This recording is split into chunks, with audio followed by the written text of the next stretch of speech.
and she basically challenged the support, saying Turk's politics, which, included these anti-immigration and anti-people of colour stances, don't reflect core Christian values like compassion and love and justice.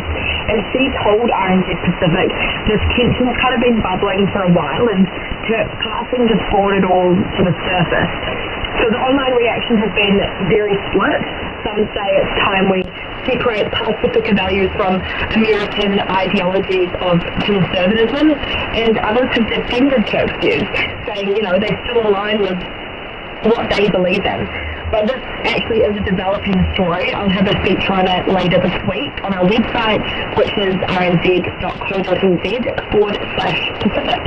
Yeah, it's kind of interesting to see all the different perspectives that Turk's has had on Pacific communities. I was away last week, so I read up on the debates, and I think it got to the point where families and individuals started arguing amongst each other, especially in the comments. But moving on, what else is there to tell more about? We'll switch gears to something maybe a bit more wholesome. Laundry DC, a Pacifica-led mobile laundry service in Auckland, New Zealand, has really popped up on social media. It's a whānau-run business, mainly led by brothers Whenua and Esther McCarthy. And while it's a laundry business, what kind of turned heads is the ride. So the brothers have chosen uniforms for their workers to give themselves this kind of point of difference. So I guess think bright pink, retro kind of milkman uniforms.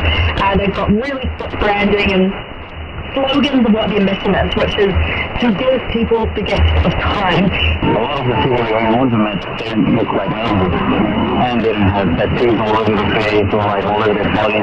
It's something that we are seeing in the shop, and outsiders looking in, understanding the whole look.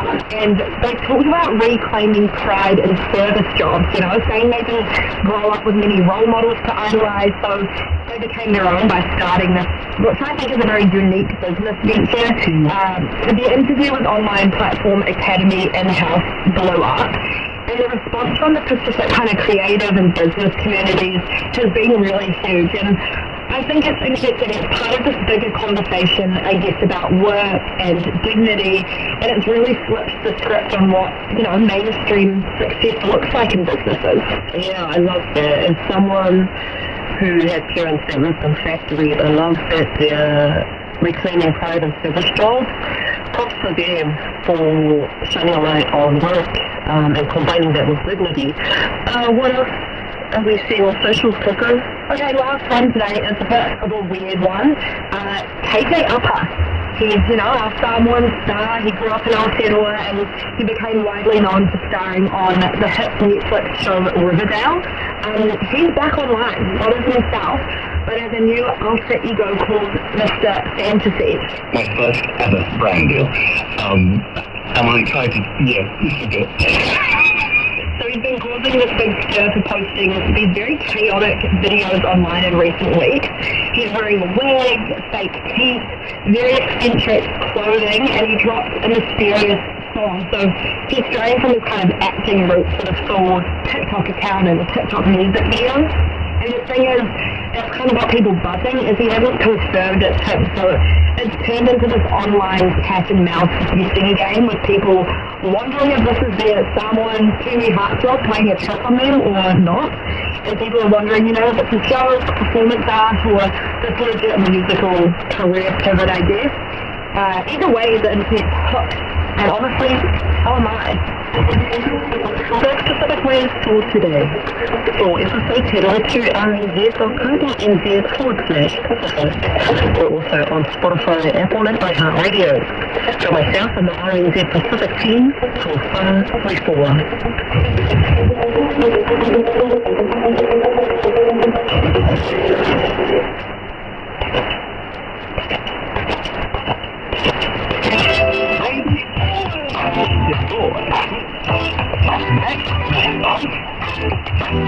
What's the goal? And I'm like, oh, please. Yeah, pretty wild. Go around, baby, so go on and on to the night. You can do whatever you like. Come with me, do it all right. Top, we gon' live it up tonight.